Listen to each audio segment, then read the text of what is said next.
Find all the values of theta between 0 and 360, satisfying 5 cos squared theta plus 2 equals 3 sine squared theta minus 2 cos theta. So let's have a look at this then. I've written the question out here in summary form.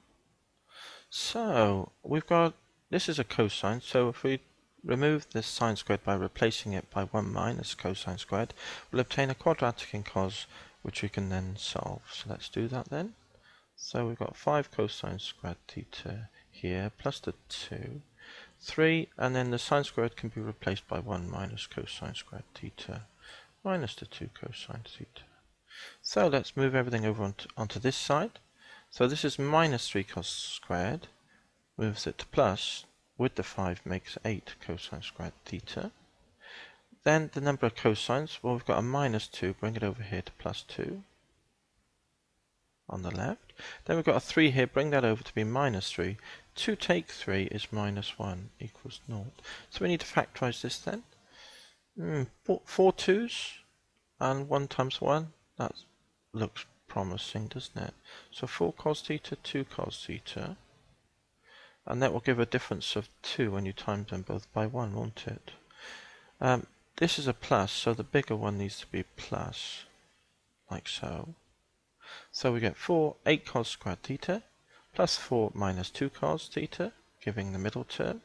And then the minus times plus 1 gives minus 1, so that's fine. That tells us then, this bracket tells us that cosine theta equals 1/4. This bracket tells us that cosine theta is equal to minus 1/2. So we need to solve both of these then, don't we? So let's have a look at the first one. Cos theta is 1/4. Let's draw a circle. Let's write cast. Now cosine is positive here and here. So we mark off 2 lines and mark off the associated acute angle. And simply write cosine alpha is equal to 1/4. Now we can work out alpha. Shift cos 1/4 in degrees mode. So let's do that then. Shift cos of the 0.25, which is 1/4. 75.5 degrees. So let's put that down to 1 dp. We can work, can't we?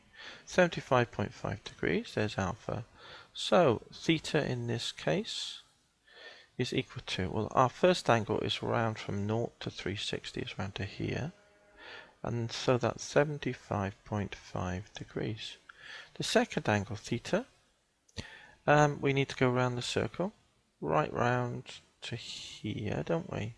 Which is round 360, back 75.5, which is 374.5. Tap it in the calculator if you need to.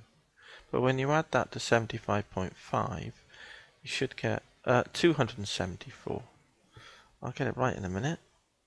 And then when you add that to 75, you should get 350, 350, so it's 284.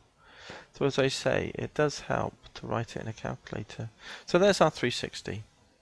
And for the sake of completeness, I'll just double check that. Now I've made 2 mistakes on it. But I've always been careful to double check, isn't it?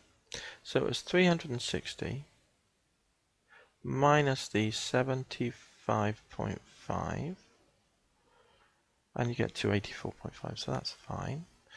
So we dilly-dallied there a bit. Now the next one, cos alpha, is theta is minus 1/2. Let's have a look at this one. C-A-S-T, cosine is negative, it's positive here and here, so it's negative there and there. So there's our 2 lines, there's alpha, and we simply write cosine alpha, and we drop the negative half. So cos 60 is 1/2, isn't it? So alpha is 60 degrees. So our first solution is round to here. So theta is equal to 180 minus 60 is 120 degrees. And also theta equals, and it's going to be the 180 plus 60, which is 240 degrees. So apologies for getting the second angle here, making some numeric mistakes in my head. So any awkward numbers, it's always a good idea to double check them in your head, and then if you still want to check them, use the calculator, of course. So these are the 4 solutions for theta then, and we might want to tap them in at the end if we get time at the end of an exam. 1 or 2 of them just to check we've got one of these perhaps and one of those, just to check we're going to get the answer correct.